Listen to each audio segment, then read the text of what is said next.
నమస్తే అండి. నేను మీ Shiva. Welcome to political engine. గత కొన్ని రోజులుగా వీడియోలు చేయకపోవడానికి గల కారణం ఆఫీస్ వర్క్‌లో కొంచెం బిజీగా ఉండడం. చాలా తమిళనాడు, కేరళ ఆ టూర్‌లో ఉండడం వల్ల చేయలేకపోయాను. ఇక నుంచి కంటిన్యూస్‌గా వీడియోస్ వస్తాయి.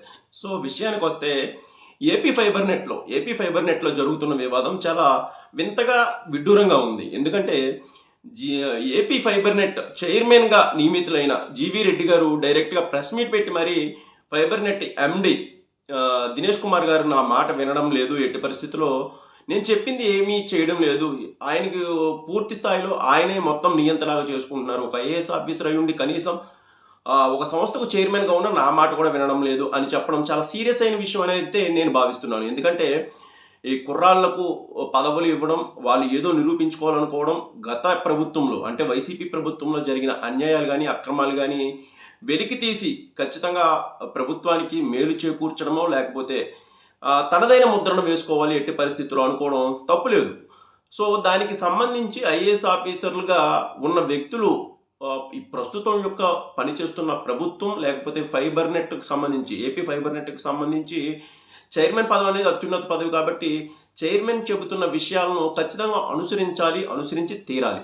సో, అఖిల భారత సర్వీసులు అంటే ఐఏఎస్, ఐపీఎస్ అలాగే ఇండియన్ ఫారెస్ట్ సర్వీస్ ఈ 3 అఖిల భారత సర్వీసుల్లోకి వస్తాయి. 1969 అఖిల భారత సర్వీసులు రూల్స్ ప్రకారం ఖచ్చితంగా కార్యనిర్వాహక వ్యవస్థ అంటే ఐఏఎస్‌లు గాని, ఐపీఎస్‌లు గాని, ఐఎఫ్ఎస్‌లు గాని ఖచ్చితంగా పాలకులు చెప్పిన విధానాలు ఖచ్చితంగా వినాల్సింది. వాళ్ళ విధానాలకు అనుగుణంగా ఖచ్చితంగా నడుచుకోవాలి.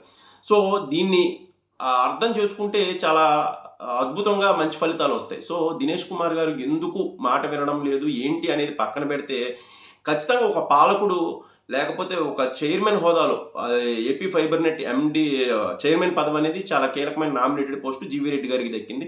సో, ఆయనేదో తాపత్రయంతో ఖచ్చితంగా గత ప్రభుత్వంలో అనవసరంగా తీసుకున్న 400 మందిని తొలగించాలని, అలాగే కీలకమైన బాధ్యతల్లో ఉన్న ముగ్గురిని వెంటనే అక్కడి నుంచి రిలీవ్ చేయాలని చెప్పినా సరే, ఎట్టి పరిస్థితుల్లో వాటిని తొలగించకుండా వాళ్ళకి జీతాలిస్తూ వాళ్ళని అలాగే కంటిన్యూ చేయడం అనేది సరైన పద్ధతి కాదేమో అని నాకు అనిపించింది. ఒక ఐఏఎస్ ఆఫీసర్‌గా 2017 బ్యాచ్ ఐఏఎస్ ఆఫీసర్ అనుకుంటా దినేష్ కుమార్ గారు.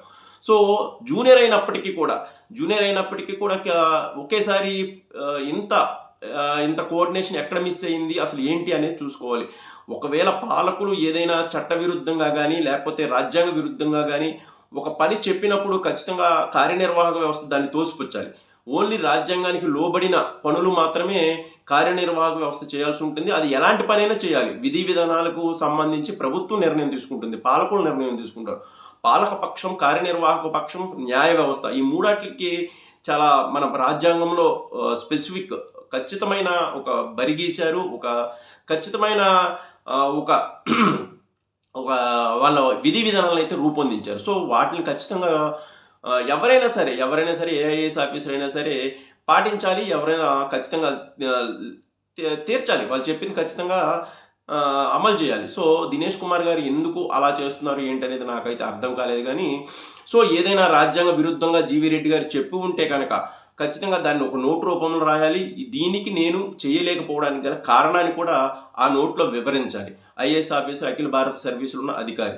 సో, రాజ్యాంగానికి లోబడి మాత్రమే మేము పనిచేస్తాం కాబట్టి రాజ్యాంగ విరుద్ధంగా మీ ఇష్టం వచ్చినట్టు పని చేయం అని చెప్పాలి. ఆ నోట్ రాసి దాన్ని రిఫ్యూజ్ చేసే అధికారం అయితే కార్యనిర్వాహక వ్యవస్థకైతే ఉంది. అంతేగాని పాత విధి విధానాలను అనుసరిస్తూ లేకపోతే ఎవరికో మేలు చేయాలనో లేకపోతే ఇంకెవరికో నేనే మొత్తం ఏకఛత్రాధిపత్యం చేయాలనో భావనలో ఉండడం అనేది ఐఏఎస్ ఆఫీసర్లు మానుకుంటే మంచిది. ఇది ఓన్లీ దినేష్ కుమార్ గారి విషయంలో చాలా శాఖల్లో చాలామంది అధికారులు గాని, లేకపోతే సంస్థ పెద్దలు గాని, ఇతరత్ర మంత్రులు కూడా చాలామంది నలిగిపోతున్నారు.